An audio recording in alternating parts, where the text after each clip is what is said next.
વડોદરાની MS યુનિવર્સિટીમાં નશા મુક્ત યુવા અભિયાન અંતર્ગત એક જાગૃતિ સેમિનારનું આયોજન કરવામાં આવ્યું હતું, જેમાં મોટી સંખ્યામાં વિદ્યાર્થીઓ અને અનેક મહાનુભાવો જોડાયા હતા। પવિત્ર ધામ ગ્લોબલ વેલફેર ફાઉન્ડેશન, ગુજરાત પોલીસની anti narcotics task force, MS યુનિવર્સિટીની ફેકલ્ટી ઓફ કોમર્સ અને NSSના સંયુક્ત ઉપક્રમે CC મહેતા હોલ ખાતે drugs free youth safe India theme પર કાર્યક્રમ યોજાયો હતો। કાર્યક્રમમાં મોટી સંખ્યામાં વિદ્યાર્થીઓ અને યુવાનો ઉપસ્થિત રહ્યા હતા। વિદ્યાર્થીઓ દ્વારા નશાના દુષ્પરિણામો અંગે પ્રતિભાશાળી નાટક રજૂ કરી નશાથી દૂર રહેવાનો સંદેશ આપવામાં આવ્યો હતો। આ પ્રસંગે યુનિવર્સિટીના ચાન્સેલર રાજમાતા શુભાંગીની રાજે ગાયકવાડ અને vice chancellor professor Bhalchandra Bhanage સહિતના મહાનુભાવો ઉપસ્થિત રહ્યા હતા। મોટિવેશનલ સ્પીકર સંજય રાવલે યુવાનોને નશાથી દૂર રહી જીવનમાં પોતાના લક્ષ્ય પર ધ્યાન કેન્દ્રિત કરવા પ્રેરણાદાયી માર્ગદર્શન આપ્યું હતું। કાર્યક્રમમાં અંતે મોટી સંખ્યામાં વિદ્યાર્થીઓએ નશામુક્ત જીવન જીવવા માટે સામૂહિક શપથ પણ ગ્રહણ કર્યા હતા। તમારે ક્યારે તમે નશાના શિકાર ના બનો એવી વાત તમને આજે કરવાની, કોઈની તાકાત નથી તમને નશો કરે છે। પહેલી વાત આપણે શું કરીએ, સ્કૂલમાં આપણને પ્રાર્થના કરાવે, ખબર છે પ્રાર્થના કરાવે કે આંખો બંધ, પેલા ખુલ્લી રાખી ના થાય, આંખો બંધ કરો એટલે બીજું જ દેખાય, ખુલ્લી રાખો તો દીવો દેખાય, ભગવાન દેખાય। તો આંખો બંધ કરીને પ્રાર્થના નથી કરવાની, પ્રાર્થના જેવા ભાવથી કરવાની છે કે આંખો ઓટોમેટિક બંધ થઈ જાય। એમ નશાથી ભાગવાનું નથી, સાલા જીવન જ એવું જીવવાનું છે કે નશો આપણી આજુબાજુ ક્યાંક ફરકે, નશો થાય જ નહીં, નશાવાળો ફરકે જ નહીં, નશો મફતની પૈસા આપે તો એ લઈએ જ નહીં, એવું જીવન ક્યારે થાય? તેનો પહેલો નિયમ છે કે આજથી નક્કી કરો કે હું જે કરીશ તે બેસ્ટ કરીશ, હું જે કરીશ। સવારે ઉઠ્યા કરાગ્રે વસ્તુતે લક્ષ્મી કરું એ ઈશ્વર તારો આભાર, કેટલા હુઈ જવા ઉઠતા જ નથી ગયો, આપણે ઉઠી જઈએ, ઈશ્વરને થેન્ક યુ કરું।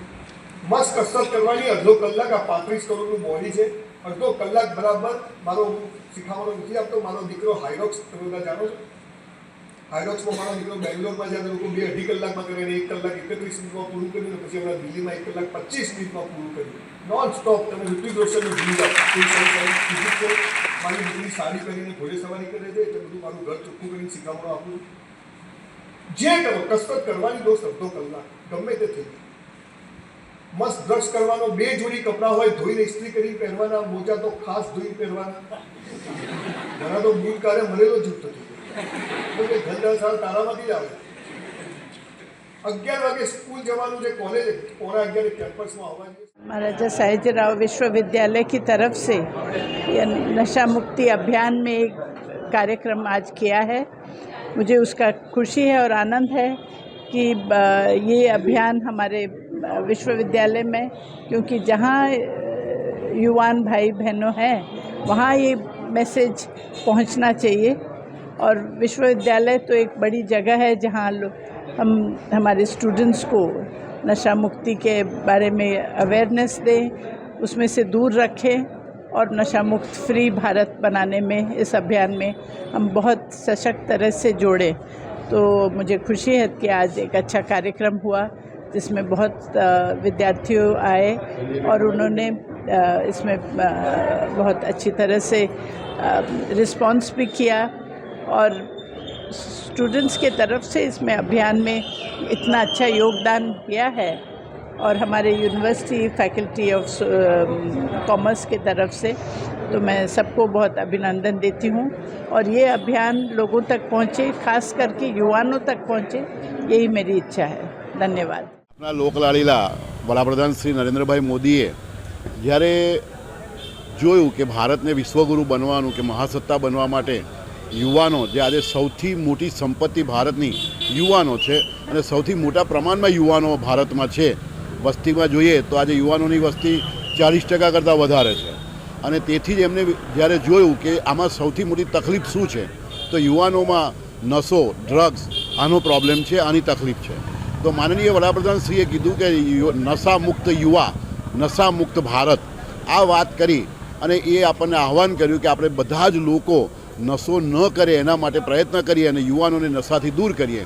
તો MS યુનિવર્સિટી આપણા વાઇસ ચાન્સેલર સર ભાલચંદ્ર ભાનગે સાહેબે નેતૃત્વ કરી અને અમે લોકોએ વિચાર્યું કે જો યુવાનોને મેસેજ આપવાનો છે તો યુવાનો દ્વારા જ અપાઈએ તો એની વધારે અસર થાય. એટલે કોમર્સ ફેકલ્ટીના વિદ્યાર્થીઓ દ્વારા નશામુક્ત ભારત નશામુક્ત યુવા આ એક અભિયાન લઈ અને એમાં શેરી નાટકો કરવાનો અમે નક્કી કર્યા છે.